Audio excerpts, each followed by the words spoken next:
ताकत से आज आप यहाँ पधारे हैं, इसी ताकत को बरकरार रखना 11 जनवरी तक।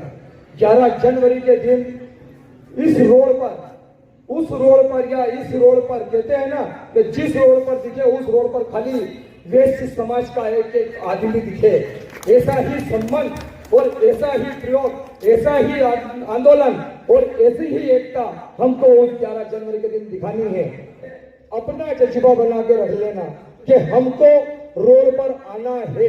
अगर हम रोड पर नहीं आएंगे तो हो सकता है कि हमको कोई रोड पर ले आएगा, पर इसलिए मेरा ये कहना है कि हमको रोड पर आना है, हमारी ताकत पूरी दिखाना है। क्योंकि सबसे ज्यादा समस्या ही अगर किसी को आती है तो वो व्यापारी बंधु है, और व्यापारी बंधु पर सबसे ज्यादा टारगेट हमारा रहता है सबका, चाहे वो नेता हो, चाहे वो अभिनेता हो, चाहे गुंडा हो, चाहे बदमाश हो, सबका टारगेट अगर कोई रहता है तो व्यापारी रहता है। और आज तक हमारे पैसों पे, हमारे दम बम पे सब लोग वहां पर कार्यक्रम करते हैं, चाहे कोई नरेंद्र मोदी खेल प्रचार में कार्यक्रम कर रहा हो, चाहे मुक्तेश्वर पे कार्यक्रम कर रहा हो, वो सारा पैसा हमारा है। पर हम हमारा पैसा अब हमारे वैश्य समाज के लिए लगाएंगे कि 11 जनवरी 2026 रविवार को वैश्य महासम्मेलन यानी कि जैन समाज, पोरवाल समाज, माहेश्वरी समाज, अग्रवाल समाज और खंडेलवाल समाज की एक वैश्य एकता रैली, सम्मेलन और सहभोज 11 तारीख को यानी 11 जनवरी को आयोजित किया जा रहा है। रैली का रूट मैं आपको बताना चाहता हूं कि दोपहर 2 बजे वैश्य एकता रैली की शुरुआत कृषि उपज मंडी नागदा से होगी, जो महात्मा गांधी मार्ग, जवाहर मार्ग, मेदपुर रोड होते हुए ज्योतिश्री रिसोर्ट पर एक सम्मेलन के रूप में परिवर्तित होगी। कि पिछले कई दिनों से ये देखा गया है कि वैश्य समाज को, चाहे वो प्रशासनिक अधिकारी हो, चाहे नेतागण हो या कोई अन्य वर्ग हो, वो एक सॉफ्ट टारगेट के रूप में रखता है और हमारे व्यापार व्यवसाय पर आपत्ति लगाने वाले खूब सारे लोग हो गए। 30 रुपए के कागज में आपत्ति लग जाती है और हम लोगों से हमारी ही जमीन की, हमारी ही कॉलोनी की और हमारे ही व्यापार के प्रमाण इकट्ठे किए जाते हैं।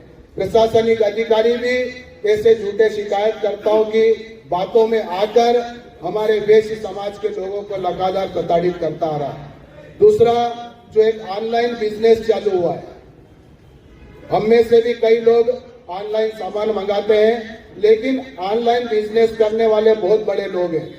हम जो व्यापारी हैं, हमारी यहाँ जब दुकानें हैं, ऑनलाइन बिजनेस की वजह से व्यापार व्यवसाय लगातार प्रभावित हो रहा है।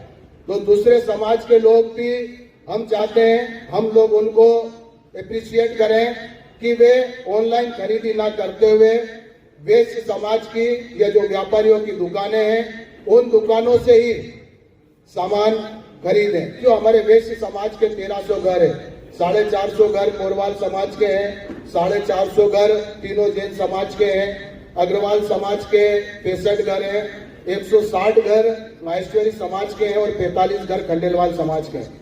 टोटल 1300 घर वैश्य समाज के हैं और 1300 ही घरों पर ये पेम्पलेट जाएगा, जिससे ये जानकारी लगेगी कि वैश्य समाज को एकत्रित करने के पीछे उद्देश्य क्या है। साथ ही हमने इसमें एक और सेकंड में लिखा है कि वैश्य समाज के युवक युवती का वैश्य समाज में ही विवाह क्यों आवश्यक है, इसके बारे में भी खूब सारे पॉइंट दिए हैं। इंदौर में वैश्य समाज के युवक युवतियों का परिचय सम्मेलन होता है, काफी बड़े स्तर पे होता है। हमारे कुछ साथियों का शुरू में कहना था कि ये सम्मेलन करने की बजाय वैश्य युवक युवतियों का एक परिचय सम्मेलन किया जाए, वो हमारी आगामी कार्य योजना में है। शुरू में तो हम ये चाहते हैं कि सभी लोग, जैन समाज, पोरवाल समाज, अग्रवाल, माहेश्वरी, खंडेलवाल समाज, हम सब लोग एकजुट हों। जब तक 3 से 4 हजार लोग सड़कों पे नहीं निकलेंगे, तब तक ना तो प्रशासन पे वैश्य समाज की बात का कोई असर होगा और ना ही किसी नेता के कान पर जू रेंगेगी। आजकल संघे शक्ति कलयुग है। जब तक संगठन में ताकत नहीं होती है और जब तक संगठन की संख्या नहीं दिखती है, तब तक उस समाज की बात सुनने वाला ऊपर से नीचे तक कोई नहीं रहता। बसंत भैया ने एक बात बोली थी कि वेश्य समाज एक सॉफ्ट टारगेट है, परंतु आपको आज की उपस्थिति देखते हुए ऐसा लग रहा है कि यहाँ पर हम सॉफ्ट टारगेट हैं, अब हम एक हार्ड टारगेट हो चुके हैं। अगर किसी ने वेश्य समाज के ऊपर सॉफ्ट टारगेट बनाने की कोशिश की तो हम विश्वास दिलाते हैं कि हम उसकी ईंट से ईंट बजा के रख देंगे, क्योंकि अब वेश्य समाज एक सॉफ्ट टारगेट नहीं है, यह एकता के सूत्र में बन चुका है। अब ये एक हार्ड टारगेट के रूप में आपके समक्ष उपस्थित है। आज के समय में विश्व महासम्मेलन की एकता बहुत ही आवश्यक है और अगर ये 11 तारीख का महाकुंभ सफल होगा तो आप भी देखेंगे कि आने वाले समय में जो बसंत भैया ने बताया